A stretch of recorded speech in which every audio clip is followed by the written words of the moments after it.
Smart Business. Halo, apa kabar Smarters? Ketemu lagi bersama saya Daryl Adam di podcast Smart Business. Dan seperti biasa kita akan belajar lebih jauh tentang bagaimanakah sosok narasumber tamu kita ini memberikan satu kontribusi dengan gayanya masing-masing ya. Karena pastinya setiap style itu akan mencerminkan sebuah keberhasilan. One stop solution lah istilahnya kayak begitu. Saya sudah bersama dengan Ibu Amin Sakti Kencana Prameswari, bosnya Otaku. Halo, apa kabar? Halo. Bu Sakti? Sehat ya? Alhamdulillah sehat. Punya gaya sendiri nggak sih sebenarnya dalam memimpin sebuah bisnis? Dalam memimpin suatu bisnis, saya lebih pada situational. Oke, kayak Gitu. gimana studi kasusnya? Studi kasusnya ya tergantung Oke. apa yang memang kita hadapi gitu kan ya. Pastinya kan satu situasi tidak bisa dihadapi dengan satu gaya tertentu saja gitu ya. Jadi kalau memang dibutuhkan untuk lingkungan kita ini dengan gaya yang santai, mereka bisa jalan dan oke, kita ikutin gitu. Tapi kalau misalkan mereka lebih harus dimotivasi dan kita pun perlu melakukan motivasi-motivasi yang lebih dalam gitu kan ya, lebih sering gitu ya. Kalau konsep one stop solution ini itu bagian dari style nggak sih sebetulnya dalam sebuah bisnis? Kalau one stop solution ini sebenarnya kalau menurut saya ini bukan style, tapi lebih pada itu tadi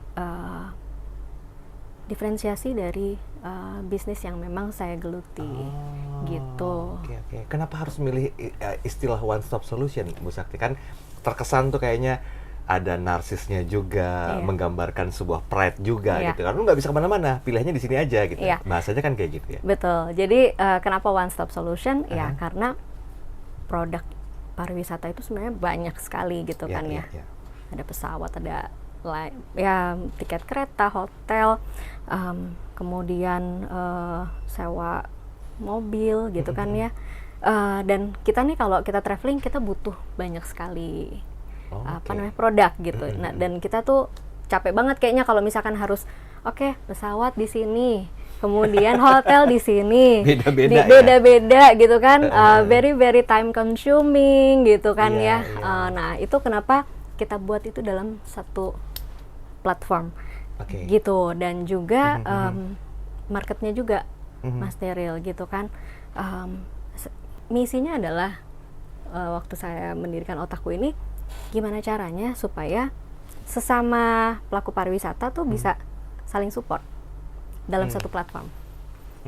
Gitu. Jadi saling support ini kalau biasanya misalkan saya sebagai seorang travel agent butuh mobil gitu kan nyarinya juga nggak gampang ya gitu. Tapi kalau misal mobil terus butuh hotel, butuh wifi gitu kan, saya harus ke tempat-tempat yang berbeda, itu amat sangat time consuming, energi juga kebuang, budgetnya juga lebih banyak lagi ya.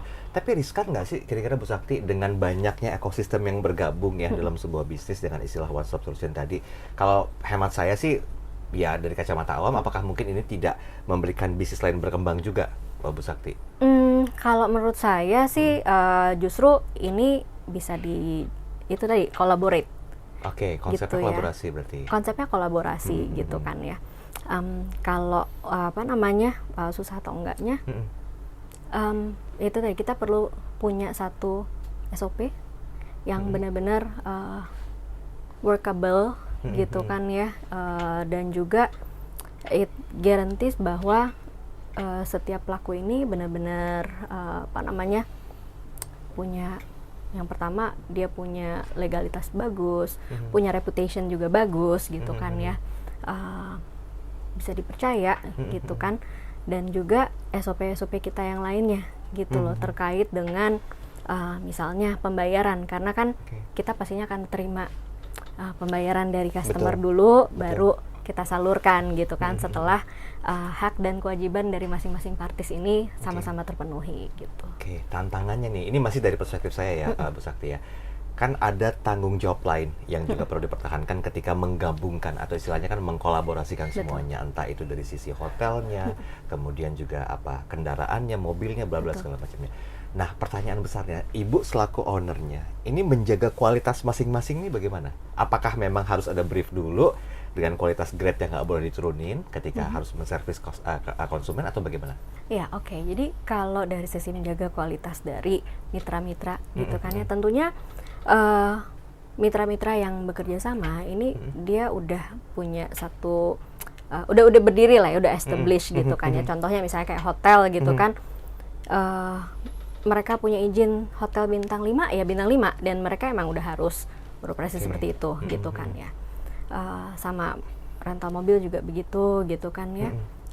Mungkin kita juga ada sewa apartemen, kos-kosan. Oh gitu. Wah, one stop solution banget loh. Betul. Kenapa kita ada ini tuh kayak memang ada marketnya gitu kan ya, dan selama ini kos-kosan itu nggak pernah ada platformnya. Betul. Gitu ya. Ya memang kita harus sering-sering melakukan sosialisasi, edukasi gitu kan ya, training, webinar gitu kan.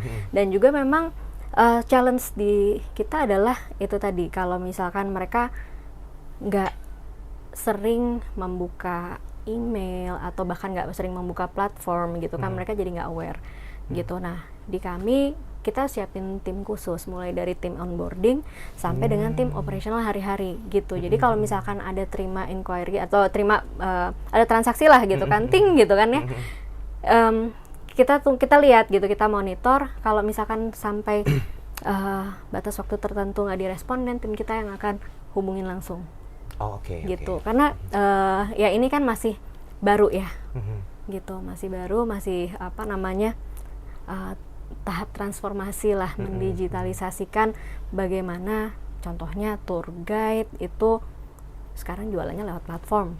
Ya, gitu. Jadi idealnya konsep one stop solution ini bisa nggak kira-kira diaplikasikan dalam semua lini bisnis? Kalau dari sudut pandang Ibu ya? Ya. Kalau dari sisi sudut pandang saya, harusnya bisa, gitu. Harusnya bisa. Yang penting kita kan ini kan sebagai agregator lah ya istilahnya ya. Kita harus tetap mau untuk itu tadi mensosialisasikan, kemudian juga kita kasih pendampingan gitu kan ya, sampai dengan kita melakukan itu tadi ngingetin. Reminder gitu kan ya. Itu memang ya tugas kita gitu ya. Oke, baik. Ini waktu kita akan cukup banyak, tapi saya yakin kalau dari konsep one stop solution ini kan hemat saya berpikir tuh kita punya hotelnya, kita punya akomodasinya, kita punya travelnya, kita punya semua bentuk service lainnya. Setidaknya mereka kan yang udah pernah bergabung dengan hotel misalnya secara langsung kan akan comparing gitu loh, akan merasa aduh kok kalau misalnya dengan one stop solution kok jadi agak lebih mahal sedikit gitu ya. Nah, apa kira-kira strategi marketing yang bisa dilakukan sebagai cara agar sebenarnya sama aja sih, cuman lu dapat paket banyak gitu loh, enak bisa pilih. Nah, bagaimana seorang Bu Sakti itu bisa memanage konseptual one stop solution ini agar konsumen juga tetap nggak kemana-mana gitu loh? Ya. Dengan konsep one stop solution, harusnya kalau kita menjadi suatu agregator itu harga bisa kita lebih manageable lah ya. Okay. Gitu ya. Karena dari sisi marketnya kita ada, dari sisi suppliernya kita ada, dan sesama pemilik produk pun bisa melihat kompetitor tuh seperti apa sih gitu kan. Bukan untuk ditiru, tapi kita mendiferensiasikannya tuh seperti apa. Oh, lagi-lagi gitu. Masalah diferensiasi. Betul. Itu saja? Itu. Oke, baik. Bicara masalah konsep one stop solution, sepertinya ini mau nggak mau kita akan dipaksa dalam tanda petik ya untuk menentukan satu pilihan dengan menu-menu yang banyak. Sama lah kalau kita misalnya berada dalam sebuah resto, ada pilihan-pilihan paketnya. Nah, itulah konsep one stop solution. Tinggal bagaimana Anda memilih sesuai dengan kebutuhan-kebutuhan yang Anda perlukan.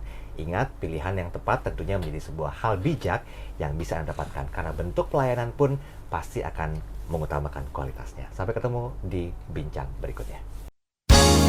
Smart Business. Lead you better.